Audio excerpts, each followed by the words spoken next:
What is going on, my beautiful brothers and sisters, fellow radiators of love? My name is Jamal Pope, aka J Phoenix, and this is going to be your astrology forecast for May 24th of 2023. Let's go ahead and hop right into it, guys. Let's go ahead and hop right on into it. So, May 24th, 2023. What do we got? Well, we do have the sun at 3 degrees of Gemini. We do have the moon, which will finish up in Cancer and will conjunct Mars later on in the day. So, this is something I didn't mention in the yesterday's actual forecast, but we have a lot of intense squaring energy right now, guys. We have Mars right over here squaring over to the nodes as well as Jupiter, and it's also opposing Pluto. So we have all of this energy right now, all this fixed energy essentially. And that's why honestly, if you're not a fixed sign right now, like it may be a little bit more difficult for you to deal with these kind of energies because this is an energy that's really calling for you to really know thyself. Like it really is calling you to know thyself. The moon in Cancer, especially when you wake up, it's going to want to feel good. You know what I mean? Especially being that third house, you're going to want to have like feel good thoughts, if you will. But then the moon's also going to oppose Pluto later on in the day. So that's not necessarily going to be the easy energy to deal with, especially with Mars there. There's definitely going to be this desire really to really want to express who we really are in our hearts, you know. But with these squares to the nodes, we really have to know where our value is. Are you going to get trapped up in the scorpionic world where you go back into the catacombs and you just start playing with the skulls in your closet? Look, we all got skulls in our closet, right? We all got things, right? Are you going to spend time playing around with that stuff, or are you going to build a new world? Jupiter is in Taurus right now. Jupiter will be here for the next year. And Jupiter in Taurus is a slow, it really is laying the foundation for something great. It really is. And with the North Node here, we are definitely being called more to really embody what we truly value. Your values are probably shifting a lot right now. Uranus is here in Taurus. Now, Uranus, of course, is about to hit this third decan of Taurus, which means that now, when it comes to values and stuff, we're really going to start to see things shake up really large, like big on like the global scale. You know, that first 10 degrees is really like kind of like your personal life. That second 10 degrees of a sign is really kind of like, you know, your immediate peripheral, your immediate community, and then that last 10 degrees is usually going to be the global community. So Uranus is still here, you know, in that second decan, right at 19 degrees, about to shift into that third decan, and then you're about to really see things pop off for real, guys. We're about to really see things pop off. Mercury here in Taurus at 9 degrees, finally getting to 9 degrees. It is moving slow, y'all. That planet is moving so slow right now. Like, if I could just show you guys real fast just how slow this thing is actually moving, like, it's not moving very fast. You see this, right? It's barely moving over a half degree a day, right? It's not moving very fast at all. So you know, when it comes to that sort of thinking our way through this is not necessarily going to be the answer.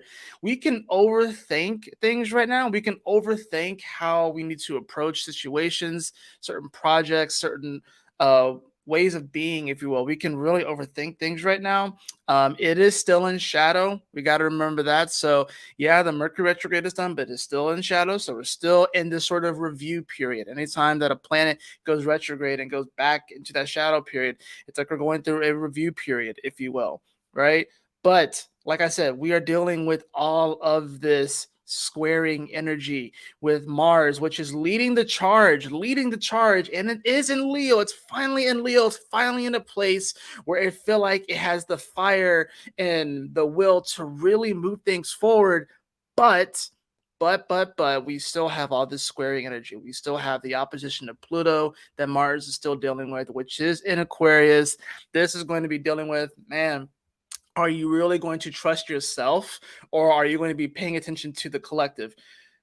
Pluto in Aquarius is doing a lot of different things right now, right? I don't think we barely have even scratched the tip of the surface of what Pluto in Aquarius is really going to be doing. It's going to shift the collective forever, but it's still in those first 10 degrees, right? So it's going to be.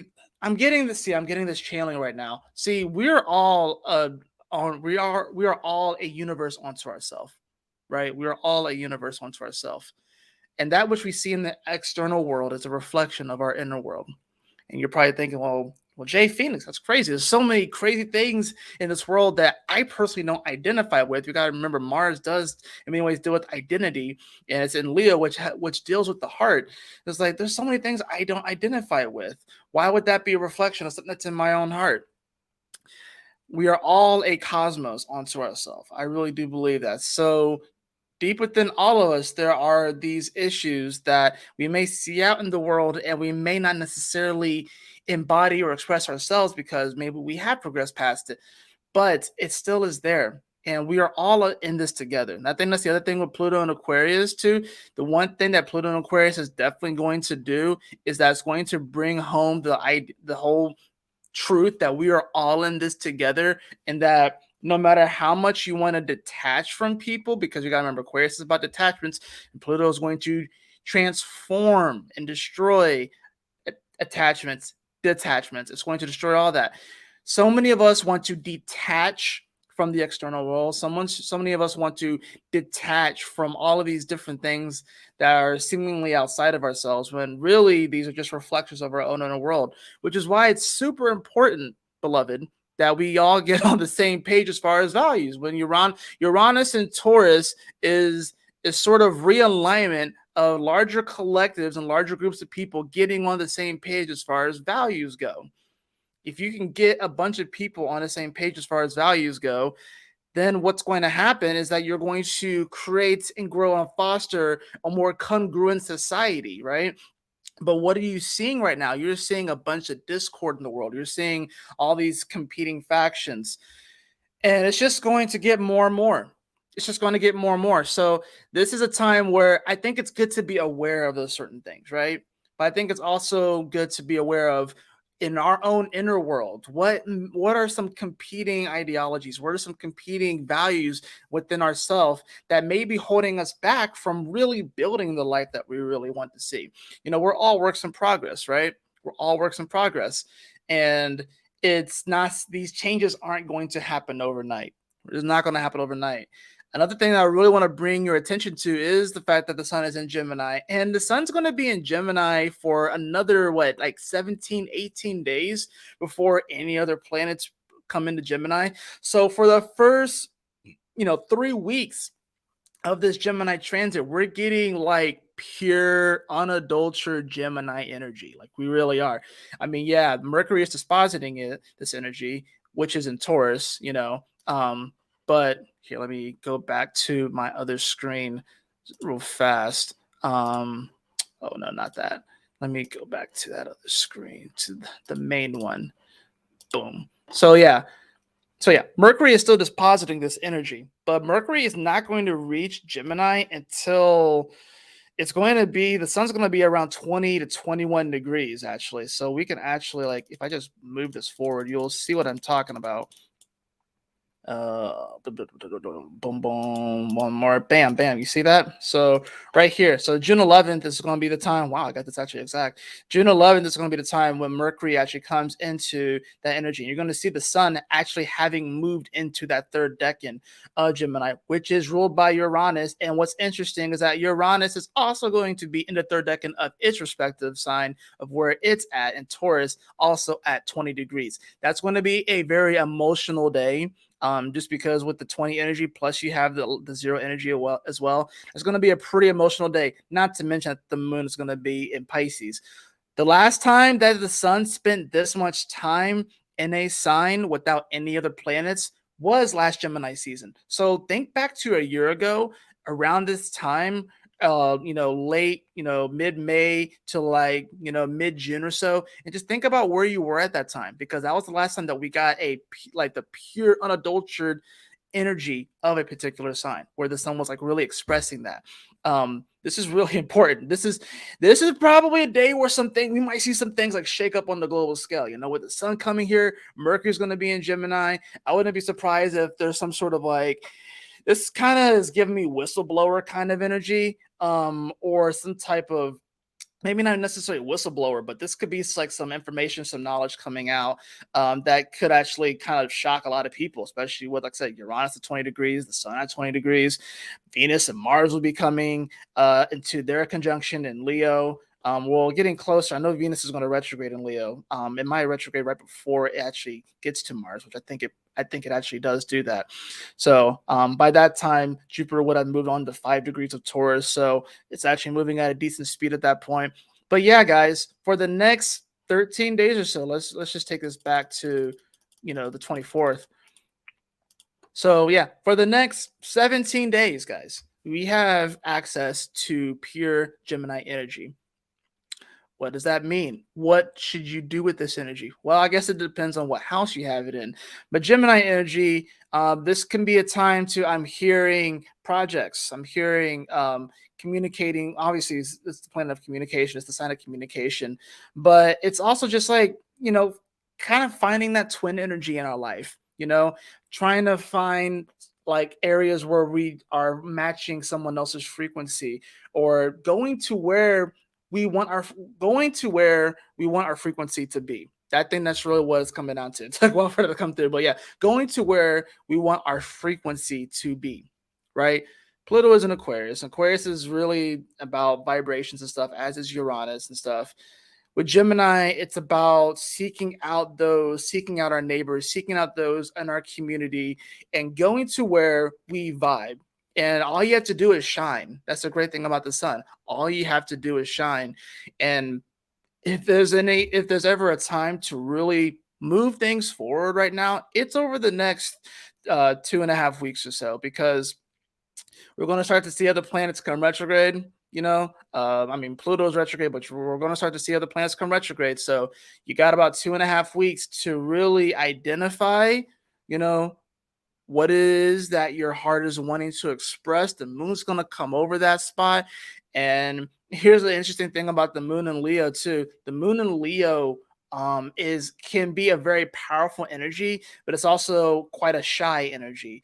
But this shy energy, when it conjuncts Mars, this can do one of two things. If you've been holding in a lot, with that Mars energy, especially when Mars was in Cancer, a lot of people were holding in a lot because they weren't really moving and acting unless they felt comfortable. Now, if you took it upon yourself to act while Mars was in Cancer, even if you were uncomfortable, this moon conjunct Mars is going to feel better for you. Even with it opposing Pluto, even with this squaring the nodes, it's because you are stepping into your truth, and you're stepping into what you truly value, and you are wanting to build something because you know that it's not always going to be the best conditions. When you're building a house, it's not going to be sunny every single day. There's some days where it's going to be rainy, right?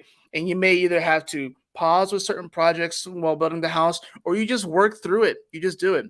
So if you've been suppressing a lot with Mars and Cancer, and you weren't really acting, and you weren't really moving forward, and you weren't really expressing who you really are in that state, then we might see some pop-offs. The moon conjuncting Mars, this can be explosive emotions, especially in Leo too. There could be I'm just saying, like, I could definitely see some explosive emotions coming out of this. You know, I'm not really thinking like breakups or anything like that. I'm thinking really it'll be probably more like misunderstandings, things that we've been suppressing. I can definitely see suppression energy kind of coming up, especially with it being in that first decan of Leo. It's going to be very personal. So definitely utilize that energy to push forward, guys. Like, if you know who you are and you want to express that and really get into that heart space, the moon conjunct Mars in Leo can be a very positive thing despite all the squaring energy. And remember, squares is a challenge, right? Just because, and challenges is what brings the greatest amount of growth. Right, we could talk about sextiles and trines all day and these harmonious aspects, but I find a lot of times the greatest growth and the greatest gifts come from squaring energies, right? So let's go ahead and just pull the card for the day too. Overall, I would say that this is going to be a day where you definitely pay attention to your emotions. I would say that you want to start the day off on a positive note. might be a good idea to do a little bit of journaling in the morning or a little bit of a meditation. And meditation could be different from everyone. For everyone, it could be writing in a journal. It could just be simply doing some breathing exercises. It could simply just be acknowledging what you're grateful for. Because that's the other thing about Taurus. It's also teaching us what to be grateful for, because gratitude is how you are going to manifest more. When you have an attitude of gratitude, the universe will bless you with more things to be grateful for. But if you have this attitude of pessimism and just looking at things and, oh, I don't have this, or oh, I don't have this, or I have this thing but it's not the latest model, or I have this thing but man, it's not as good as what that person has. Don't get caught up in that. I think that's the other thing with the moon conjunct Mars, is that can actually breed jealousy. So beware of jealousy today. Beware of jealousy. Have an attitude of gratitude. The sun in Gemini is definitely wanting us to communicate, express these thoughts. Definitely, especially with the sun being in Gemini. Yeah, this is actually a great time for writing. This is a great time for journaling. Automatic writing will be a good one. Shoot, I might make a video on that. Who knows? So, so the card that I have for the day, we actually have the Hermit card. I'm actually using one of the first tarot deck I ever got. We got the Hermit card in reverse. And I'm going to draw the supporting card as well. Supporting card for that is going to actually be the Empress.